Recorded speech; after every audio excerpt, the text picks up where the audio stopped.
საღამოს პიკის საათი. საინფორმაციო ანალიტიკური პროგრამა. დავით პაიჭაძესთან ერთად. მოგესალმებით, ხომსმეთ პიკის საათს სტუდიაშია დავით პაიჭაძე, ჩვენი სტუმარია დავით მელუა, საქართველოს თვითმმართველობათა ასოციაციის აღმასრულებელი დირექტორი. და თუ გამარჯობა, მადლობა ჩვენთან მოსვლისთვის. პიკის საათი. აქტუალური დღის წესრიგი, სასარგებლო ინფორმაცია, ახალი ინტერპრეტაციები, აზრთა მრავალფეროვნება. საღამოს პიკის საათი. საღამოს პიკის საათი. დავით პაიჭაძესთან ერთად. სამშაბათ დღეებში 17 საათსა და 5 წუთზე.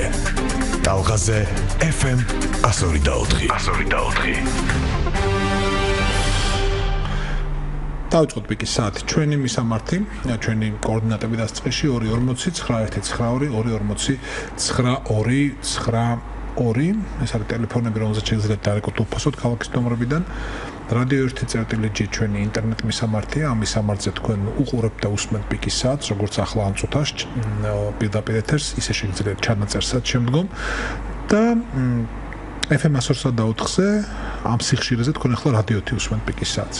კიდევ ერთხელ ნომრები 240199292. დავით მელუა გახლავთ ჩვენი სტუმარი, საქართველოს თვითმმართველობათა ასოციაციის აღმასრულებელი დირექტორი.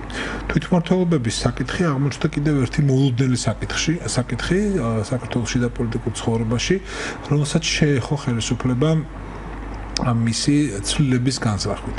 თავის დროზე ამავე ხელისუფლებამ, გულისხმობ ქართული ოცნების ხელისუფლებას, შეცვალა და წინ წაწია ოდნავ თვითმმართველობის საქმე, როდესაც 2014 წლის ადგილობრივი თვითმმართველობის არჩევნების დროს საქართველოს 7 ქალაქის მოქალაქეებს ჰქონდათ საშუალება აერჩიათ თავიანთი ქალაქების მერები, ანუ გაყო ერთმანეთისგან რაიონის როგორც თვითმმართველი ერთეულის კომპეტენცია, ქალაქის როგორც თვითმმართველი ერთეულის კომპეტენციისგან. და ახლა ის როგორც ჩანს უბრუნდება ისევ ძველ პრაქტიკას, ეს განზრახვა. ერთია ეს ძალიან კონკრეტული საკითხი და მეორეა საკითხი, რომელზეც ასევე ვისურვებდი ლაპარაკს და ასევე უკავშირდება თვითმმართველობას. ვისურვებდი ლაპარაკს დღევანდელ გადაცემაში. თუ გადავავლებთ თვალს თვითმმართველობის ისტორიას, შეგრებულად ამბობ განვითარების ისტორიას მეთქი საქართველოში, თვალსაცემი ერთი რამ. საქართველოს არც ერთი ხელისუფლება არ ენდობა და არ უშვებს თვითმმართველობის განვითარებას ადგილებზე. ადგილებზე ძალაუფლების წარმოშობას, მინდობას იმ ადამიანებისთვის, ვინც იმ ადგილას ცხოვრობს. მიანდო აირჩიონ, მიანდო მართონ. მოდი ამაზე ლაპარაკით დავიწყოთ, ხო? რითი ახსნათ ეს ამბავი?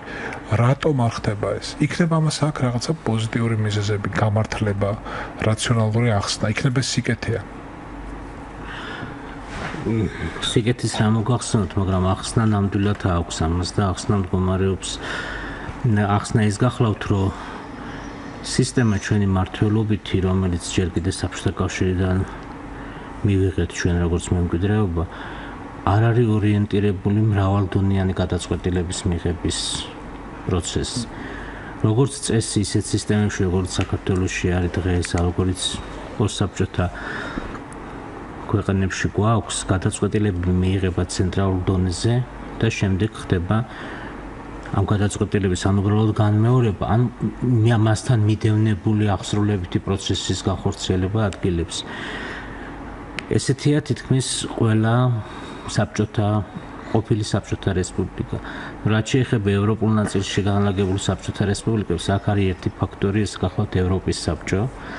ევროპის საბჭოს ადგილობრივი თვითმმართველობის ქარტია, რადგანაც ეს სახელმწიფოები გახლავთ ევროპის საბჭოს წევრი ქვეყნები. მათ ხელმოწერილი და რატიფიცირებული აქვთ ევროპული ქარტია და შესაბამისად მათ აქვთ ვალდებულებები ევროპის საბჭოს წინაშე. თვითმმართველობის განვითარებისა და დეცენტრალიზაციის კუთხით. და სწორედ დიდი ანგარიშით ევროპის საბჭოს და საერთაშორისო საზოგადოების ეწოლის შედეგია გარკვეული ნაბიჯები თვითმმართველობის გაძლიერებისკენ გადადგმული და დეცენტრალიზაციის კუთხით განხორციელებული სხვადასხვა რეფორმები თუ საკანონმდებლო ცვლილებები. თუმცა როგორც წესი და აქ საქართველოს გამონაკლისი არ გახლავთ, ყველა ესეთი რეფორმა, რაც დეცენტრალიზაციის კუთხით გტარდება, ძალიან მკაცრ და ხის წინააღმდეგობას აწყდება ცენტრალური ხელისუფლების თუ სამინისტროთა მხრიდან, რადგანაც ჩვენ ასევე საბჭოთა კავშირიდან როგორც მემკვიდრეობა მიღებული გვაქვს ეგრეთ წოდებული დარგობრივი სამინისტროები, რომელიც არამხოლოდ შეიმუშავებენ პოლიტიკას ან განსაზღვრავენ ქვეყნის განვითარების ორიენტირებს, არამედ ანხორციელებენ კიდეც ამ პოლიტიკას სრულ ვერტიკალში, დაწყებული თავისი სამინისტროს აპარატით, დამთავრებული სოფლის გამგეობით ან სოფლის ადმინისტრაციული ორგანოს თანამშრომლებით. Აი მთლიანად მთელი ეს დირექტივა ამ ვერტიკალს მოიცავს სამინისტროს მიერ მიცემული. აქედან გამომდინარე, ეს სამინისტროები ამ დეცენტრალიზაციას აღიქვამენ როგორც ინსტიტუციურ საფრთხეს მათთვის. აქედან მიდის სწორედ ეს ჭიდილი, ერთი მხრივ დეცენტრალიზაციის რეფორმისა და საერთაშორისო ზეწოლის შედეგად გადადგმული გარკვეული ნაბიჯებით, როცა განმავლობაში ხდება ამ ნაბიჯების შესუსტება, გარკვეული საკანონმდებლო ცვლილებების მიღება, რაც მარგქმედების კოეფიციენტს კარგავს. ან ასევე გვაქვს მეორე სახის მოვლენა, ან პარალელური მოვლენა, რასაც ქვია კამუფლირება გარკვეული გადაწყვეტილებების. ანუ თითქოს და ტარდება დეცენტრალიზაციის რეფორმა, გარკვეულად აქტიობები ხორციელდება ცენტრალური ხელისუფლების მიერ, მაგრამ აი ზუსტად კომპეტენციების ფინანსებს თუ ჩავყვებით, ხვდებით, რომ სრული დეცენტრალიზაცია არ არის განხორციელებული, რამე მნიშვნელოვანი წინსვლა ამ მიმართულებით არ შეინიშნება. აი აქ სწორედ შევეხმიანებით თქვენ პირველ კითხვას, როდესაც 2014 წლის მიმართება 7 ქალაქთან მიმართებაში ბრძანეთ. მიუხედავად იმისა, რომ ჩვენ 7 ახალი ერთეული მივიღეთ, ამ 7 ახალ ერთეულში გაჩნდა არჩეული მერი და არჩეული საბჭო, მათ რაიმე დამატებითი არც უფლებამოსილებები გადასცემიათ, არც ფინანსები და მათი უფლებები არაფრით არ იყო განსხვავებული მომიჯნავე სასოფლო თემის უფლებებისაგან. ანუ ერთი მხრივ ჩვენ დეცენტრალიზაციასთან საქმე არ გვქონია, ჩვენ გვქონდა საქმე გარკვეულ ახალ ტერიტორიულ არეალზე ქალაქის მასშტაბით გაჩნდა კიდევ ერთი არჩეული ხელისუფლება და არჩეული საბჭო. თავისთავად ეს არჩეული ხელისუფლებას და არჩეული საბჭოც ისეთივე დამოკიდებული იყო ცენტრალურ ხელისუფლებაზე, როგორც ყველა დანარჩენი ერთეული. მაშინ თავისუფლებას მივცემ შევნიშნო, რომ მაშინ მაგის არსებობას დიდი აზრი არც აქვს, მაგას ჯობია ბრჭყალებში გინდა უბრჭყალებოდ, ისევ ის იყოს ნაკლები ფული მაინც დაიხარჯება, რაც ადრე იყო. დეცენტრალიზაცია ყველა თანაბარ პირობებში ნიშნავს თვითმმართველი ერთეულების ფინანსების და უფლებამოსილების გაზრდას, ცენტრალური ხელისუფლების ინსტიტუტების ფინანსებისა და უფლებამოსილების შემცირების ხარჯზე. თუ ეს არ ხდება, გინდ 7 ერთეული გქონდეს, გინდ 700, გინდ 7000, ამას მნიშვნელობა არ აქვს დეცენტრალიზაციის. ეს არის უბრალოდ ადმინისტრაციული ერთეულების გამრავლება ან შემცირება. აქედან გამომდინარე, სწორედ აი რაც ამ დღეებში ხდება, რომ მიუხედავად საკმაოდ დიდი აჟიოტაჟისა, რომელიც მაინც დახმაურს, რომელიც სამოქალაქო საზოგადოებამ ატეხა და გარკვეულად საკმაოდ კაფიო და ხმამაღალი პოზიცია გამოთქვა, საზოგადოების მხრიდან, ადგილობრივი საზოგადოების ან მოსახლეობის მხრიდან რაიმე მნიშვნელოვანი აქტიობა არ ყოფილა. ჩვენ თუ ეხლა შევადარებთ იგივე ეგრეთ წოდებული რეპერების საქმეს, შეუდარებლად სხვადასხვა განზომილებას ამ მოხალხეთა აქტიობის და ესეც კარგად ჩანს, რომ ესენი რეალური სახელმწიფო დონეები რო არ იყვნენ, ამას საზოგადოება თავისთავად ხვდებოდა. მათ მიერ ეს 7 ქალაქიც არ იყო აღქმული როგორც მათი ხელისუფლება. და თომ მსმენელი ყავს, შეიძლება მივიღოთ, გამარჯობა. ესმის ხმა ჩემი ხმა ხო? გვესმის დიახ, შეგიძლიათ ბრძანოთ. ბატონო ჩემო, თქვენ სტუმარს მივმართავ, მე არ ვიცი ახლა არა ვარ ამ საქმის მწოდნე და რაღაცა სიღრმისეულად ვერ ვისაუბრებ, მე ვხედავ ერთ რაღაცას, რომ საბჭოთა დროს ერქვა რაიონი, მერე ზვიად გამსახურდიამ დაარქვა პრეფექტურა, შევარდნაძემ გამგეობა, ეხლა არ ვიცი, რაღაცა მუნიციპალიტეტი, მერე ვიღაც მთავრობა მოვა, რაღაც სახეს მოიფიქრებენ ვიღაცები. ამერიკაში ცხოვრობს 300 მილიონი ადამიანი, ტერიტორიით არის უზარმაზარი ქვეყანა და არის 50 შტატი, ხომ ზოგიერთი შტატი საქართველოს ხელაც არის, ტერიტორიითაც მოსახლეობითაც და საქართველოს ამ ერთი ბეწო ქვეყანაში 70 რაიონი, იმათი გამგებლები, იმათი მოადგილეები და რა ვიცი, საკრებულოები და 1000 ჯანდაბადა უბედურება და ამას დაუმატეთ კიდე აჭარის ავტონომიური რესპუბლიკა. რასთან გვაქვს საქმე მართალი გითხრათ ვერ გავიგე რა არის ეს ერთი ბეწო ქვეყანაში ამდენი ბიუროკრატია და ამდენი თანამდებობის პირი. კარგი, მადლობთ. რიტორიკული შეკითხვა იყო, მაგრამ მაინც ეს განწყობას გამოხატავს ზოგადად, იმიტომ რომ კიდე ერთხელ ვამბობ, ჩვენთან ესე აღიქმება ზუსტად, რომ რაც უფრო მეტი თვითმმართველი ერთეულია, მით უფრო მეტი ბიუროკრატია იქნება. არადა რეალურად თვითმმართველობა სწორედ ბიუროკრატიის წინააღმდეგ მიმართული ინსტრუმენტია. თვითმმართველობა ხო იმის საშუალებას იძლევა ნაკლები ბიუროკრატიით და მეტი საზოგადოებრივი ჩართულობით იმართოს რაიონებიც, ქალაქებიც, სოფლებიც. მაგრამ იმ შემთხვევაში თუ ეს თვითმმართველობას არ აქვს ფინანსები, არ აქვს უფლებები და მას არაფრის კეთება შეუძლია, ასეთ შემთხვევაში რა თქმა უნდა მისი ერთადერთი განზომილება სწორედ ბიუროკრატიული განზომილება რჩება და სწორედ ამას ხედავს ჩვენი საზოგადოება და სწორედ ამის გამოძახილი იყო ეს შეკითხვა. თავისთავად ჩვენ უნდა ამოვიდეთ შემდეგი ლოგიკისგან, რომ თვითმმართველობა არის საქართველოს მოქალაქის კონსტიტუციური უფლება და ადგილობრივი საქმეების საკუთარი წარმომადგენლობის მეშვეობით გადაწყვეტის უფლება უნდა ქონდეს საქართველოს მოქალაქეს ყველგან, ქალაქ თბილისშიც, ქალაქ გორშიც, ქალაქ ზესტაფონშიც, სოფლებშიც და თემებშიც. ეს საქართველოს მოქალაქის კონსტიტუციური უფლება მას ეკუთვნის და ამის შეზღუდვა ისეთივე ანტიკონსტიტუციურია, როგორც გამოხატვის თავისუფლება, როგორც ადამიანის უფლებები და ასე შემდეგ. მაგრამ ამ უფლების განხორციელება მხოლოდ მაშინაა ეფექტიანად შესაძლებელი, როცა ჩვენ ერთის მხრივ გადავალთ მართვის სხვა მოდელზე, სადაც მრავალ დონეზე იქნება მიღებული გადაწყვეტილებები და სუბსიდიარობის პრინციპიდან გამომდინარე გადაწყვეტილება იქნება მიღებული იმ დონეზე, სადაც ყველაზე უპრიანია ასეთი გადაწყვეტილების მიღება. ანუ რას საუბრობ? თუ ადგილობრივ საქმეებს ეხება, ეს არის ადგილობრივი მნიშვნელობის გზები, ეს არის ბავშვთა ბაღები, შეიძლება იყოს განაშენიანების გეგმა. აქ რა თქმა უნდა, ქალაქში უნდა იყოს მიღებული გადაწყვეტილება, თემში უნდა იყოს გადაწყვეტილება მიღებული და დაბაში. თუ საუბრობთ ჟანდაცვის სისტემაზე, თუ საუბრობთ განათლების სისტემაზე, თუ საუბრობთ უსაფრთხოებად ცენტრალურ ხელისუფლებამ, მაგრამ იგივე ჟანდაცვა, განათლება, სოციალური დაცვა, ეს შეიძლება ან რაიონს რასაც ვეძახით, ან მუნიციპალიტეტს იმ დონეზე იქნას გადაწყვეტილი და არის საერთო ეროვნული საკითხები, როგორც არის თავდაცვა, უსაფრთხოება, макроეკონომიკური პროგრამები და უფლებამოსილებები, ეს რა თქმა უნდა ცენტრალური ხელისუფლების გადასაწყვეტია. საერთოდ სახელმწიფოს მართვა ძალიან გავს ჩვენებურ ლელოს, ანუ რეგბის, სადაც ყველა ხაზმა თავისი მოვალეობა თუ სწორად და ეფექტიანად შეასრულა, ლელო იდება ხოლმე. ხოლო თუ ყველა ხაზი ერთმანეთის თამაშს თამაშობს და ერთმანეთს ხელს უშლის, მაშინ ლელო ვერ დაიდება. ერთი მსმენელიც, გამარჯობა. გამარჯობა ბატონო დავით, მიესალმებით სტუმართა, ესეთი კითხვა მაქვს. თუ თვითმმართველობა არის დემოკრატიული წარმონაქმნი და სრულიად წარმონაქმნი არ არის, ფენომენია ეს. ფენომენი და ღირებულებაც, კიდე თქვა და ჩვენ ვიზახეთ რომ მივდივართ ევროპისკენ, ევროდემოკრატიული ამერიკისკენ, რომ ყველა ღირებულებათა წარმომადგენლების უფლებები იყოს დაცული საკუთარი შეხედულებიდან გამომდინარე დემოკრატიული ღირებულების ჰარმონიით. მაშინ რატომ უნდა შევზღუდოთ ეს?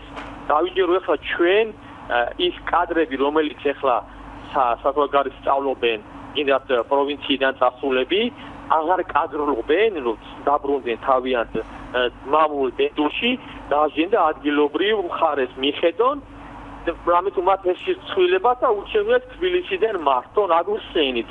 როგორ მივდივართ წინ ევროპისკენ და ამერიკისკენ დემოკრატიული ღირებულებებით, თუ ყველაფერს ვაკეთებთ პირიქით, უკან უფრო გუნდებით, იმიტომ რომ ჩვენ გვეცილდება რეგიონების დამოუკიდებლობა, მით უმეტეს დიდი ქალაქების. კითხვას დავსვამ თქვენ ბრძანა და იქნებ კითხვა დასვათ რა. ხო, დიახ, თუ ჩვენ დემოკრატიისკენ მივდივართ, რატო გვეცილდება თვითმმართველობის არსებობა და სრული დამოუკიდებლობა რეგიონებისა, რამე თუ ეს არის დემოკრატია, და სხვა რა არის დემოკრატია? დემოკრატია? მადლობთ. მე მგონი სირცხულზე არ ყოფილა ლაპარაკი და ბატონ დავით ეს სიტყვა არ ხსენებიათ და პირველივე კითხვის პასუხად მან ახსნა კიდეც თვითმმართველობის განუვითარებლობის მიზეზი ამ ქვეყანაში. მოდი შევხედოთ თავის სხვანაირად თუ როგორ ვთქვა. მოისმენ ხოლმე, ოღონდ ოფიციალურად ღიად საჯაროდ ეს არასოდეს არ ეთქმის. და მიმაჩნია რომ მიუხედავად რომ საჯაროდ არ ითქმის, მაინც შეიძლება თვალებში ნაცრის შეყრას ემსახურებოდეს და არ იყოს გულწრფელი განაცხადი. ვიცი რა, ხალხი რეალურად არ არის მზად თვითმმართველობისთვის კეთებიან შენ. და არ არის ადგილებზე, არ არის კომპეტენცია, ამ ქვეყანაში არ არის კვალიფიციური ხალხი. და თუ ვინმე კომპეტენტურ შოულობ, ის უნდა წაიყვანო ცენტრალურ მთავრობაში, რომ იქიდან იქნებ რაღაცა მასშტაბური და ჭკვიანური გააკეთოს, თორე სად არის ხალხი? გონიერი ხალხი, ცოდნე სახელმწიფოს მართვის ელემენტებში გარკვეული, ასეთი არ გვყავს. რაიონებში არ გვყავს მით უმეტეს. ამიტომაც რაიონები უნდა იმართონ ცენტრალური ხელისუფლების ზედამხედველობით, ცენტრალური ხელით, თბილისიდან აუცილებლად. როგორ შეიძლება ხალხს მიანდო არჩევა ადგილობრივი მმართველისა თუკი და აქ უკვე შეიძლება გავიჭედოთ არგუმენტებში, მაგრამ ეგ გამიგია რა. ხო, ანუ ეს რეალურად თქვენ თქვით, რომ ეს არის ძალაუფლების დაკარგვის შიში. მაგრამ მოდი ცოტა უფრო ღრმად ჩავიდეთ და ეს არის ძალაუფლების დაკარგვის შიში, თუ ეს არის ფულის დაკარგვის შიში, ფულის კონტროლის. ძალაუფლება თავისთავად თუ არ გულისხმობს ფულის კონტროლს, ის ყოფილი ძალაუფლება არ გახლავთ და ნუ ის რა თქმა უნდა კომპლექსში გულისხმობს თავისთავად ფულის და მათ შორის საჯარო ფინანსების კონტროლს და მისი განკარგვაში კონსენსუსის არ საჭიროებას.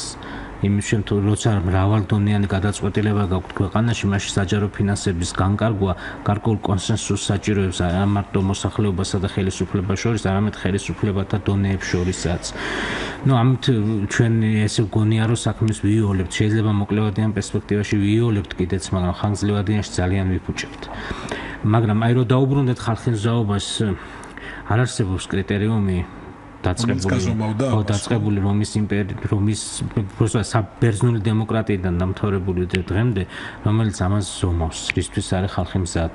ალბათ საფრანგეთის დიდი რევოლუციის ერთი კვირით ადრე რო გეკითხათ, ხალხი არც იმ რევოლუციისთვის იქნებოდა მზად, მაგრამ ეს ხდება ხოლმე. ხალხი ყოველთვის მზად არის, ოღონდ თავარია საბაბი ან სწორი მიმართულების მიმცემი რაღაც ადამიანი ან მოვლენა რო ეს მოხდეს. ხა საქართველოში რისთვის არის მზად და რისთვის არ არის მზად მოსახლეობა, ეს არის რიტორიკული კითხვა. ჩვენ თუ სწორად გავანაწილეთ ფუნქციებს, მაშინ ყოველთვის მოიძებნებიან ადამიანები, რომელიც სწორად განაწილებულ ფუნქციებს შეასრულებენ, შეიძლება არა ოპტიმის ყველაზე მაღალი დონეზე, მაგრამ ეფექტიანად.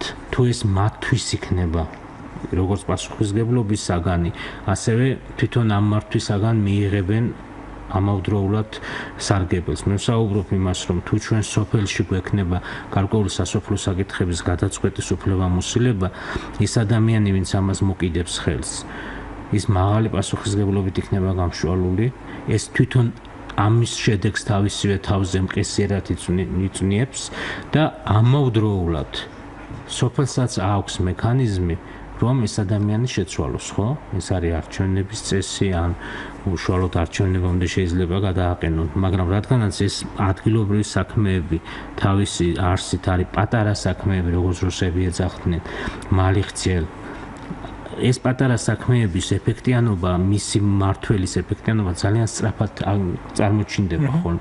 და შესაბამისად, სწორედ აი ესე მიიღება მდგრადი პოლიტიკური სისტემა ქვეყანაში, როცა პოლიტიკოსი სწორედ ადგილობრივი დონიდან იწყებს პატარა საქმეების გადაწყვეტას და იქედან იკეთებს კარიერას და მიდის ეროვნული საქმეების გადაწყვეტისკენ და არ ხდება ისე, რომ პარლამენტში ხსნის სამუშაო ბარათს და იქედან იწყებს თავის კარიერას.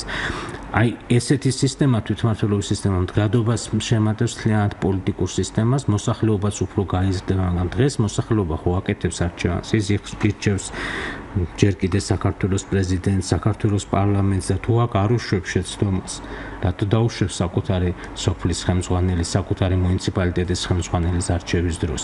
ანუ თავისთავად ეს არის შეკითხვა რიტორიკული, ეგ არის გარკვეული მეც ეგ ვიკითხე ზუსტად, ვიგულისხმე რომ იგულისხმება ალბათ, რომ თუ შენ ირჩევ საქართველოს პარლამენტს და პრეზიდენტს, შენ ირჩევ ადამიანს, რომლის კომპეტენციაში ეჭვის შეტანა ძნელია, ხო? ეს დიდი მასშტაბის ფიგურა არის საქართველოს პირობაზე და ადგილზე კიდე არაფერი ძალიან კარგად ხატონად თქვა, ეხლა მე სოფელში ვცხოვრობ და იქ მეურნეობას მომრჩევლები ჩემი იქ არიან და ჩემი მეზობელმა იხუმრა ერთხელ ძალიან კარგად. რაცო ტანკის უფროსი თუ ავირჩიე, ნაგვის მანქანის უფროს რატო ვერ ავირჩიე? ანუ ეს სწორი შედარებაა, ხო? ტანკის ეს ნიშნავს, რომ ცენტრალური ხელისუფლება, ანუ ადამიანს, რომელსაც სამხედრო ძალის გამოყენების უფლებამოსილება აქვს, თუ იმის არჩევას ვანდობთ ხალხს, დასუფთავება ვის უფლებამოსილებაში შედის, იმას რატო ვერ აირჩევს სწორად? და სწორედ ამას გულისხმობდა, როცა თითქოს ეს პარალელი გაავლოდა. აქაც არის საუბარი მხოლოდ და მხოლოდ იმაზე, რომ რაღაცა შიშების შემოტანა, რომ აი თუ დეცენტრალიზაცია იქნება, ვერ შეასრულებენ მოვალეობას და ასე შემდეგ. იცით რა, შეიძლება ჩვენ მოკლევადიან პერსპექტივაში უფრო მეტი თავის ტკივილი გაგვიჩნდეს, მაგრამ ხანგრძლივადიან პერსპექტივაში მოვიგოთ ამით. თქვენ გჯერათ, რომ შეცდომებზე გინდა არ გინდა ვისწავლოთ? რა თქმა უნდა, იმიტომ რომ საზოგადოებრივი ცხოვრება ეგ ხო არ არის ესე, რომ ჩვენ ისტორიას უცბად ჩამოვწევთ რაღაც ღილაკს, გაჩერდება ეს ისტორია, კარგად მოვემზადებით აქ დავიზეპირებთ რაღაცებს, მერე ჩავთავთ ამ ღილაკს და გაგრძელდება ისტორია, ოღონდ ჩვენ ამაში შევართ უფრო მომზადებული. არა, ეს მიმდინარე პროცესია. და ეს გავს ძალიან აი წყალში გადამხტარის, როცა სწავლობს წყალშივე ცურვას, თავის გადარჩენის მიზნით და ნუ თუ ჩვენ წყალი არ ვნახეთ, ან თუ არ გაუბედით ერთხელ ამ წყალში შესვლა, ცურვას ვერასდროს ვერ ვისწავლით. ეს საქმე ხმელეთზე არის სწავლებოდა. ამიტომაც არის რისკი, რა თქმა უნდა, მაგრამ ეს არის მოკლევადიანი რისკები, ხანგრძლივადიან პერსპექტივაში ძალიან დიდ სარგებელს მოიტანს. პოლიტიკური სისტემა გახდება მდგრადი, გადაწყვეტილების მიღებული გადაწყვეტილებები უფრო ადეკვატური იქნება საჭიროებებთან და ასევე უნდა ითქვას, რომ ხელისუფლების ცენტრალიზაცია ეკონომიკის ეფექტს იძლევა, ნებისმიერი ხელისუფლების კონსოლიდაცია ეკონომიკაში აისახება, მაგრამ ამას აქვს ამ ეფექტს თავისი ვადა. ამან შეიძლება იმუშაოს 5 წელი, 7 წელი, მაგრამ თუ ეს ვადა გავიდა, შემდეგ უკვე დაიწყება რეცესია. ვეღარ განვითარდება ქვეყანა. ჩვენ 90-იანი წლების შემდეგ მოვახდინეთ ხელისუფლების კონსოლიდაცია, მას თავისი ეფექტი ჰქონდა როგორც სახელმწიფოს შექმნის, ესევე ეკონომიკური განვითარების კუთხით და ეხლა ჩვენ თუ ნელ-ნელა არ გადავედით დეცენტრალიზებული მართვის მოდელისკენ, მით უმეტეს როცა საპარლამენტო რესპუბლიკაზე გადავდივართ, ცხადია რომ ჩვენ ასე ვთქვათ ხანგრძლივადიან პერსპექტივაში ძალიან დეცენტრალიზაცია არ იწოდეს რაღაცის მოშლის, მორყევის, ხელისუფლების მორღვევის ასოციაციას. არის ეს როგორც ეხლა ჩვენ შეიძლება შევქმნათ რაღაცა საფრთხობელები და ამ საფრთხობელათა ჩვენ მიერ შექმნილი საფრთხობელათა ტყვეობაში აღმოჩნდეთ. დეცენტრალიზაცია უნდა აუხსნათ ყველას, რომ სხვა არაფერია თუ არა ცენტრალური სამინისტროების, ხელისუფლების ორგანოების უფლებამოსილებისა და ფინანსების შემცირების ხარჯზე ქვედა დონის ხელისუფლების, ანუ ქალაქის, რაიონის, მუნიციპალიტეტის ხელისუფლებათა უფლებამოსილებისა და ფინანსების გაზრდა. ანუ ამ უფლებამოსილებისა და ფინანსების დაახლოება ხალხთან. აი ეგა. დათო, რა სტრუქტურას თქვენ აღწერეთ ძალაუფლების და რა ტრადიციაც?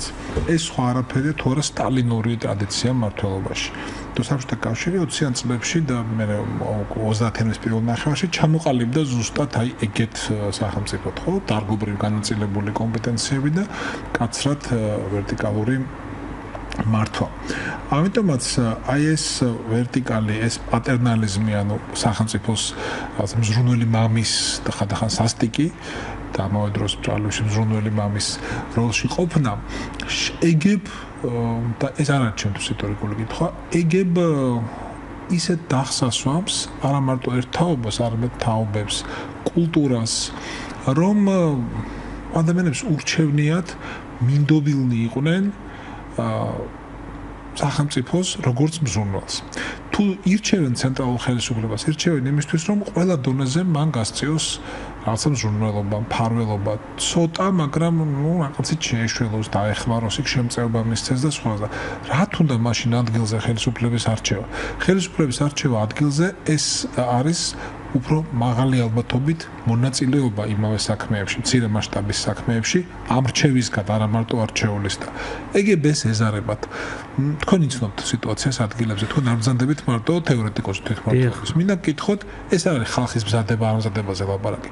შეგიტყვიათ მოქალაქეებისთვის, რომ მათ ოდნავ მაინც სურთ ადგილებზე წყვეტდნენ თავიანთვის ახლობელ საკითხებს, რომელიც შეიძლება არცდებოდეს ერთი სოფლის, ერთი დაბის პრობლემატიკას. უნდათ კი ეს თუ უნდათ რომ ვიღაცა სხვამ შეიტყოს პასუხისმგებელმა პირმა პრობლემა და იმან მოუგვაროს და მე თავი დამანებად რა. იცით რა არის ახლა შეიძლება ეს არ არის თვითმმართველობის საკითხი და გადავდივართ უფრო ეთნოკულტურასა და სოციოლოგიაში, მაგრამ აი ამ უახლოესი ისტორიის 5 წელმა ერთი მნიშვნელოვანი გარდატეხა მოიტანა. ეს გარდატეხა არის ის, რომ საზოგადოებამ სახელმწიფოს იმედი როგორც ასეთის შეუსუსტდა თქო. ანუ ის მითოლოგიური დამოკიდებულება სახელმწიფოს მიმართ, რომ სახელმწიფოსგან მათ შეუძლიათ იშოვოს ყველანაირი სიკეთე და ისინი გამომდინარეობენ სახელმწიფოსაგან და არა ისინი სახელმწიფო მათგან არის დამსხვრეული იმ ნაწილში მაინც რომ ისინი გამომდინარეობენ სახელმწიფოდან და სახელმწიფოს აქვს ვალდებულება რომ მათ რამე სიკეთეები მიანიჭოს ან მიაწოდოს. ეხლა სხვა საქმე ისაა რომ ჯერ საზოგადოება მის პარადიგმა თვითონ როგორ მართოს საკუთარი თავი ჯერ ვერ მოძებნა და ალბათ ამ საზოგადოებას ეს ფრიად გაუჭირდება. მაგრამ საქმე ის არის რომ აქაც მნიშვნელოვანია და მე ვფიქრობ რომ თვითმმართველობა ადგილებზე გარკვეული საკითხების გადაცემა ამას ხელს შეუწყობს, იმიტომ რომ მე ვხედავ საზოგადოებას დარაზმოს ამოცანების გადასაჭრელად, როცა ელემენტარული პრობლემები უდგებათ, მაგალითად წყალმა წაიღო სოფლის წისქვილი. აი იმ წუთას ხდება თვითორგანიზება, იმ წუთას ჩდება ლიდერები, იმ წუთას ჩდება ბიუჯეტი დღეს საქართველოში, დიახ, იმ წუთას ჩდება ბიუჯეტი, იმიტომ რომ ეს ხალხი ფულს ააგროვებს ხოლმე. გარკვეული ადამიანი ამას ჩაუდგება სათავეში და ამ თვითორგანიზებით ეს პრობლემა გორავდება. მაგრამ თუ ჩვენ დავიწყებთ საუბარს სოციალ-ეკონომიკურ განვითარებაზე, არავინ ამას ყურადღებას არ მიაქცევს, იმიტომ რომ მათ ეს არ ესმით რა არის. თუ ჩვენ დავიწყებთ საუბარს გარკვეულად ქონების განკარგვაზე, ან თუ დავიწყებთ საუბარს გარკვეული საჯარო ფუნქციის შესრულებაზე, აქაც გაუჭირდება. დავაფრთხობთ, ფიქრობთ, ხო? არ ესმით, ანუ გონიათ რომ ეს არის რაღაცა სხვა, ეს ვიღაცა სხვას ეხება და ანუ რაც უშუალოდ იმ წუთიერად მას ეხება, ამ შემთხვევაში ის პოლიტიკის ენაა გასამდიდრებელი, ამას ამბობთ როგორც არა, პოლიტიკის გასამდიდრებელი კი არა, პოლიტიკის ენა პირიქით უფრო გასამარტივებელია, რომ ის გახდეს გასაგები ქართული ხალხისთვის, იმიტომ რომ საზოგადოება აი ამ რაღაცა 1000 პოლიტიკებით, აი რაღაც დიდ საკითხებზე საუბრით, რაღაცა საერთაშორისო გლობალურ რაღაცებს სრულიად დაბნეულია და უცხოვდება სახელმწიფოდან. ფიქრობს, რომ ეს მისი არ არის, მას არ ეკითხება, მასზე და ამავე დროს მასზე არანაირ გავლენას არ პოვებს. და სწორედ ამიტომ მე ვფიქრობ, რომ აი პოლიტიკის გამარტივება ნიშნავს იმას, რომ უფრო გასაგები იქნება ეს საზოგადოებისთვის. და ეს გამარტივება, რა თქმა უნდა, ეროვნულ დონეზე შეუძლებელია, ეროვნულ დონეზე როგორ შეიძლება გამარტივო პოლიტიკა, მაგრამ ადგილობრივ დონეზე ფრიად შესაძლებელია.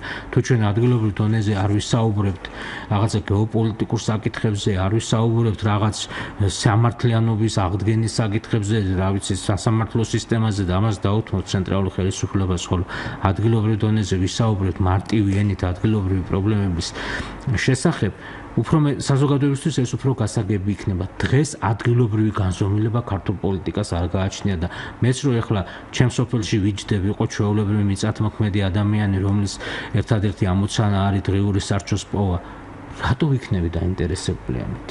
ეს ხომ მე დროს წამართვენს არ ჯობია, ამ ხნათესვის შემდეგ დავისვენე მაინც და სხვა რამის გავაკეთებ. ამიტომ აი ეს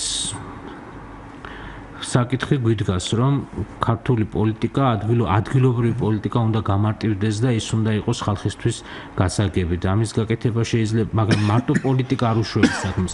იქ უფლებამოსილება და ფინანსებიც უნდა გაჩნდეს. სმენელი მივიღოთ, შეიძლება? გამარჯობა. დავით. დიახ. საღამოშილობის. გამარჯობა. თქვენთანაც მინდა ეს კითხვა დავსვათ. სტალინური პერიოდი ახსენეთ და ხომ არ არის ხსნა ადმინისტრაციულ რეფორმაში საქართველოში, სანამ თვითმმართველობაზე გადავართ. აი ეს რაიონების შემცირება და რაღაცა გამსხვილების გზით, ხო არ არის ხსნა შემდგომში რომ ეს რეფორმა განხორციელდეს უპრიანად და კარგად. აი თქვენი სტუმრის აზრი მაინტერესებს და თქვენი ინტერესებს. ჩემი აზრი მანდ კომპეტენტური ვერ იქნება ვერანაირად ბატონ დავითს თუ გნებავთ უფრო დააზუსტეთ და გაშალეთ კითხვა, უგასაგები იყოს მსმენელებისთვის. აი მაგალითად, ავიღოთ სიტყვაზე სამეგრელოს რეგიონი, ხო? დიახ. აი ამდენი ქალაქი, ამდენი რაიონი. რაიონი ქალაქის სახელით. სწორედ ეს არის, რომ 7 ქალაქი რო იყო თვითმმართველი, ამ 7-ის მერე ის პატარა ქალაქებიც მოითხოვდნენ, ხო შედ თვითმმართველობას. აბა იყოს ერთი თვითმმართველი ქალაქი და დანარჩენი იყოს მთელი რეგიონის მასშტაბით თითო. ეს არის კომუნისტური დარაიონება, ხო? ვაღიაროთ. აი თქვენაც აღნიშნეთ სტალინის დროინდელი. დაყოფა რაიონებად.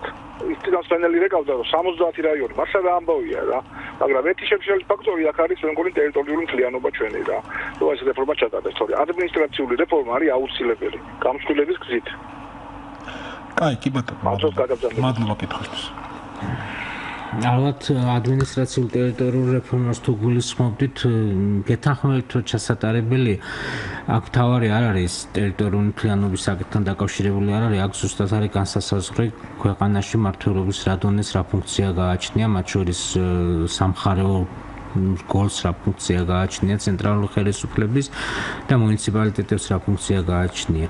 ეხლა რაც შეეხება ქალაქებს და სოფლებს, ის რომ ჩვენ ქალაქს და სოფელს მმართველობის უფლებას არ მივანიჭებთ, იმას კი არ ნიშნავს, რომ ეს ქალაქი და სოფელი გაქრება და აღარ იარსებობს. ის თავისთავად იქნება და იქ საქმეები, რომელიც ადგილზეა გადასაწყვეტი, დარჩება თავისთავად. დღეს ამ საქმეებს ჩვენ წყვეტთ დანიშნული მოხელეების მეშვეობით სოფლად და ასევე რამდენიმე ქალაქში და საჭიროა რომ ნელ-ნელა აქ ხალხს მიეცეს მეტი უფლება, მეტი ადგილობრივი ინტერესების დაცვის საშუალება და უფრო მეტად იყოს აქცენტირებული საკითხები, ის პრიორიტეტები დადგინდეს ხალხის მიერ, რაც შემდეგ იქნება მმართველობის საგანი და დაფინანსებული საჯარო ფულით. გამსხვილება რაიონების არის საჭირო, არ არის გამსხვილება რაიონების საჭირო, გამოსავალი წერტილია მიზანი რა არის. და ფუნქცია რა არის. ისევე როგორც ბიოლოგიურ სამყაროში ფუნქცია განსაზღვრავს ფორმას, მმართველობითში ზუსტად ისე არის. ფუნქცია განსაზღვრავს სტრუქტურას. თუ ჩვენ ახლა რაიონ დღევანდელი მუნიციპალიტეტის დონეზე, რასაც რაიონს ეძახდა ბატონი, მხოლოდ ბავშვთა ბაღები გვაქვს ფუნქცია და დასუფთავება, ეს ყველა სოფელში შეიძლება გაკეთდეს და ყველა სოფლის გამგებელი მოაგვარებს ამას. თუ ეკონომიკაზე და დასაქმების პოლიტიკაზე საუბრობთ, ამისთვის რა თქმა უნდა რაიონი პატარა ერთეულია და შეიძლება რაღაცა უფრო მსხვილი ერთეულებზე ვიფიქროთ, თქვათ, ეს სამხარეო დონეზე იქნას ატანილი, ან შეიძლება იყოს როგორც ევროპა იყენებს ხოლმე გათანაბრების დიდ რეგიონებს, როგორც არის ნაც ეძახიან ამას სოციალ-ეკონომიკური განვითარების რეგიონები, შეიძლება იმის გამოყენება იყოს საქართველოში გამოსავალი. ეს საკმაოდ დიდი მეცნიერება და სწორედ ამის უნდა განსაზღვროთ რა არის ფუნქცია და შემდეგ უნდა განსაზღვროს სტრუქტურა და არა ისე შექმნას სტრუქტურა, მაგრამ არ ვიცოდით ამას რა ფუნქცია გააჩნიათ. სხვათაშორის 7 ქალაქიც, რომელიც ბატონმა ბრძანა თავის დროზე როცა გამოიყო, ჩვენ სტრუქტურას იდენტიფიცირება გავაკეთეთ, მაგრამ მისი ფუნქცია განსხვავებული რა იყო, ეს არ განსაზღვრეთ და ესეც იყო ერთ-ერთი საბაბი იმისა, რომ ეს დაბადებიდანვე სისუსტე ქონდა ამ სისტემას და შემდეგ როცა დაისვა საკითხი, რომ მისი ეფექტიანობა რამდენად ეფექტური იყო ყველაფერი, დრომა ჩვენა, რომ არც საზოგადოებაში და არც თვითონ მმართველობის გოლში რაიმე ესეთი წინააღმდეგობა ამას ამ ქალაქებიდან თვითმმართველობის წაღებას არ ქონია. და ერთი რამ მინდა გითხოთ, ეს არის ჰიპოთეტური კითხვა, მაგრამ სხვა გზა არ მაქვს. რჩევაში დავისtildeო თქვენი საუბრიდან ისედაც რაც ამ თემაზე მსმენია, რომ ნაკლებ მოსაოდნელია თვითმმართველობის განვითარება მოითხოვონ მოქალაქეებმა. ან მოითხოვოს დიდმა რაოდენობამ საქართველოს მოქალაქეების. ის რომ არასამთავრობო სექტორის სამოქალაქო აქტივისტები, ცალკეული პოლიტიკური პარტიები ამას ითხოვენ, ეს ერთია, მაგრამ ამ მოთხოვნათა უკან არ დგას მასშტაბური ინტერესი მოქალაქეების. ისინი რომ თავისი მსოფლმხედველობიდან ლაპარაკობენ. შესაბამისად, თუ ვინმეს მოუნდება თვითმმართველობის განხორციელება, ეს იქნება ისევ და ისევ მხოლოდ ხელისუფლება და მეტი არ არის. პოლიტიკური ნების საკითხია მთლიანად. აი აქ არის ჩემი შეკითხვა. როგორ ფიქრობთ, ხელისუფლება, რომელიც მიანდობს მოქალაქეებს არჩევითობის მეტუფლებას, მიანდობს თვითონ დაადგინონ რა უნდათ და თვითონვე შეეცადონ გადაწყვეტას თავიანთი პრობლემების ნაწილისა ადგილებზე. ასეთი ცენტრალური ხელისუფლება განწირულია მარცხისთვის უახლოეს არჩევნებზე. სხვა პრაქტიკები რასაც ჩვენებს? სხვა პრაქტიკებია ჩვენებს, რომ კიდე გეტყვით რატომ. უფრო მეცაც გეტყვით რა ხელისუფლება აქ ჩვენ უნდა უკვე გაიმიჯნოს რა პოლიტიკა და ადმინისტრაცია. არც ერთი ქვეყანა, სადაც ხელისუფლებაში არის ბიუროკრატიაზე დაყრდნობილი პარტია, ამას არ გააკეთებს. ეს უნდა გააკეთოს პოლიტიკურმა ძალამ, რომელიც არ ეყრდნობა ბიუროკრატიას, პირიქით ამ ბიუროკრატიის წინააღმდეგია ის რაღაც საზოგადოების სხვა სტრატის ინტერესებს გამოხატავს. მოვიდეს გააკეთოს ეს ადმინისტრაციული რეფორმა და ალბათ შემდეგ ის დაკარგავს ძალაუფლებას, იმიტომ რომ დემოკრატიულ საზოგადოების საფუძვლებს შექმნის და დემოკრატიულ საზოგადოებაში ნებისმიერი ძალაუფლება არის დაკარგვადი. მათ შორის ჩერჩილს აქვს დაკარგული ომის მოგების შემდეგ ძალაუფლება. ანუ ეს აქსიომატური რაღაცებია, მაგრამ ეს უნდა გააკეთოს იმ პარტიამ, რომელიც წავა სისტემის წინააღმდეგ. იმიტომ თავისთავად დღეს პრობლემა რა გვაქვს? დღეს ჩვენთან დეცენტრალიზაციას აკეთებენ სამინისტროები, ანუ თუ ამოვთო დეცენტრალიზაცია არის სამინისტროს უფლებამოსილების შემცირება, თვითონ ინსტიტუციური წინააღმდეგობა აქვს ცენტრალური ხელისუფლების აღმასრულებელ შტოს დეცენტრალიზაციის მიმართ. ეს უნდა გაკეთდეს, ეს არის პოლიტიკური გადაწყვეტილება, პოლიტიკური რეფორმა თავისი არსით. დეცენტრალიზაცია დიდი პოლიტიკური რეფორმის გარეშე წარმოუდგენელია და ძალა, რომელიც ამ ასეთ პოლიტიკურ რეფორმას გაატარებს, მას ის არ არის ბიუროკრატიის წარმომადგენელი, ის უფრო არის შეიძლება იყოს მაგალითად ევროპაში ეს ხო ბურჟუაზიის წარმომადგენელი. იმიტომ რომ ეს ბურჟუაზიას ხელს უშლიდა ეს ცენტრალიზებული, კარგად ჩაბეტონებული ბიუროკრატია და მის დასანგრევად მოინგონა სწორედ ეს დონეებს შორის გადანაწილება. მაგრამ საქართველოში არ იქი ასეთი საქართველოში შეიძლება მოსახლეობის თითქმის ნახევარი ცხოვრობდეს ერთ ადგილას, ანუ იქაც ახლა ჩვენ ვართ.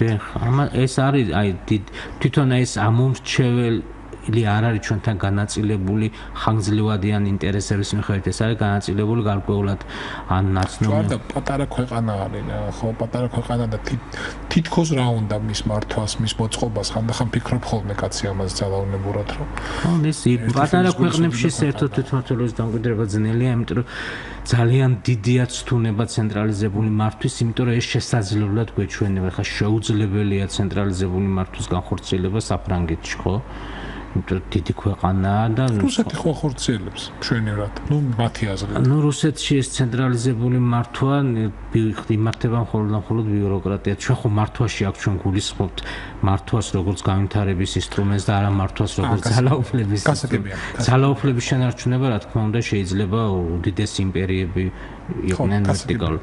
მე ვამბობ როგორც განვითარების ინსტრუმენტს და ამ შემთხვევაში საქართველოში ეს საზოგადოებრივი ფენა, რომელიც ძირითადად არამყისიერი სარგებლის მიღებაზე, არა რაღაცა კლიენტელურ დამოკიდებულებაზე, ხანგრძლივადიანი განვითარების ინტერესი, რომელსაც ექნება იმ ადგილებში არ ცხოვრობს. არა, შეიძლება თბილისშიც რომ ცხოვრობდეს, ის უნდა მიხვდეს, რომ ეს არის გამოსავალი, იმიტომ რომ ახლა ამასთანავ რაღაც ქალ ფერმერებზე გადაცემა ვნახე, ეს არის თბილისელები, რომელიც წასული არიან და სოფლად ეწევიან მეურნეობას, ხო?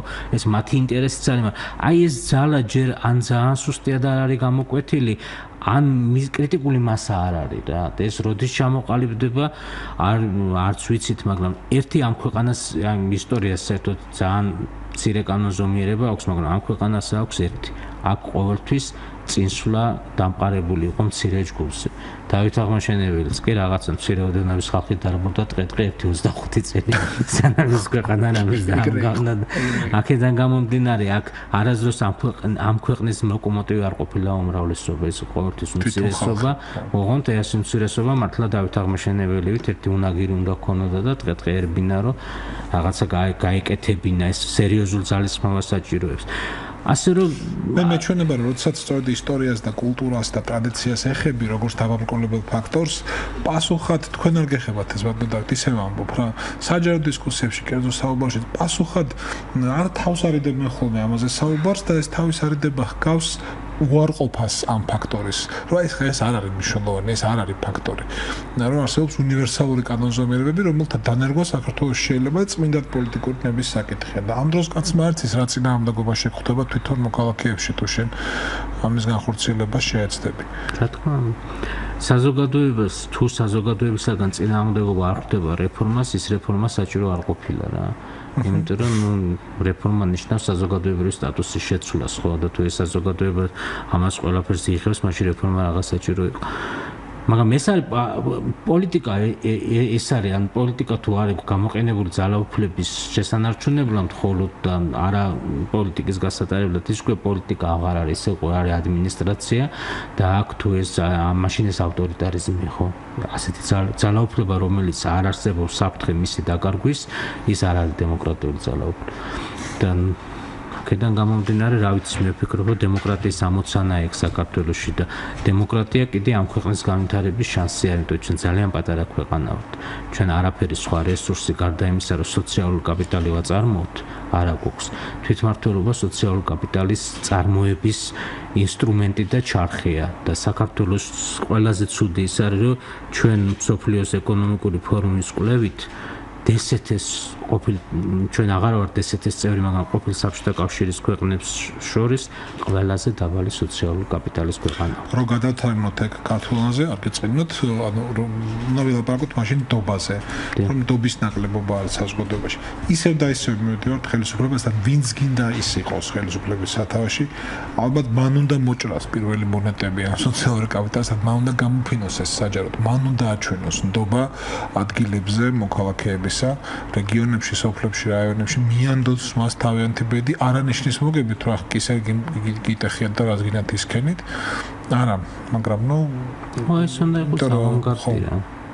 ეს კიდევ ერთხელ ვამბობ, ჩემი დამოკიდებულება ეს არის წმინდა, ეს აღარ არის თვითმმართველობის საკითხი, ეს არის საზოგადოებისა და პოლიტიკის საკითხი, რომ ამ შემთხვევაში ეს ასოხიზგებლობაა პოლიტიკური ძალების. წინააღმდეგ შემთხვევაში ეს პოლიტიკის გაუგებარია, რა საჭიროა მაშინ ქართული პოლიტიკა, თუ ეს არ ემსახურება განვითარებას, ის არ ემსახურება ხელისუფლების განვითარებისთვის გამოყენებას. იმიტომ რომ საქართველოში ხელისუფლების გამოყენება, ხელისუფლების შენარჩუნებისთვის ესეც ვადიანი საქმეა რა, იმიტომ მე ხდება ისე, რომ უცბად ხდება რაღაცა განმუხტო ამისი და როგორც უკრაინა ტრიალებს ამ მეიდნების რაღაცა წრეზე, მოჯადოებულზე, ისე იტრიალებს ყველა ქვეყანა, თუ პოლიტიკის ამოცანა არ იქნება ძალაუფლების გამოყენება განვითარებისთვის და თუ შენ ძალაუფლებას განვითარებისთვის იყენებ და რაღაც რეალურ შედეგებს აღწევ, ასეთ შემთხვევაში ძალაუფლების დაკარგვაც არ არის არანაირი პრობლემა, იმიტომ რომ იცი რომ შენ ეს შედეგები რაღაცა ქონდა მიაღწიე, რაღაცა ვერ მიაღწიე, მაგრამ თუ ეს მდგრადი არის, ასეთ შემთხვევაში შენ მომავალშიც გაქვს ამ პოლიტიკის დაბრუნდა და განახორციელო პოლიტიკა. დათო, დიდი მადლობა. დღეს შეგნებულად არ გველაპარაკია სრულიად ეს კონკრეტულ პოლიტიკაზე, რაც საკანონმდებლო ნორმებზე, ხელისუფლების განზრახვებზე. შევეცადეთ ცოტა უფრო ფართო თვალსაზრისით შეგვეხედა საკითხისათვის, თუ რატომ არ რეალიზდება და არ ვითარდება საქართველოში თვითმმართველობა და რა ღრმა, ანუ არა კონკრეტულად პოლიტიკური კონიუნქტურის მიზეზები, არამედ უფრო ღრმა მიზეზები განაპირობებენ ამას. რა კულტურული და პოლიტიკური ტრადიციები. მადლობა თქვენ, დავით მელუა. მადლობა თქვენ მოწვევისთვის და საინტერესო გადაცემების ორგანიზებისთვის, იმიტომ რომ ხშირად გისმენ და არ გულწრფელობთ. ამ თემას აკლია სიღრმე, როგორც წესი ჩვენ მედიაში და ძალიან საშუალოა ესეთი გადაცემა. დავით მელუა, საქართველოს თვითმმართველობათა ასოციაციის აღმასრულებელი დირექტორი იყო, ჩვენი სტუმარი. პიკისათი ამით სრულდება მაგალითად ორშაბათამდე. დამარჯანიაშვილი ხმის რეჟისორი, ნინო რამიშვილი, გაცემის პროდიუსერი. კარგად ვზანდებოდეთ, მადლობა მსმენელებსაც.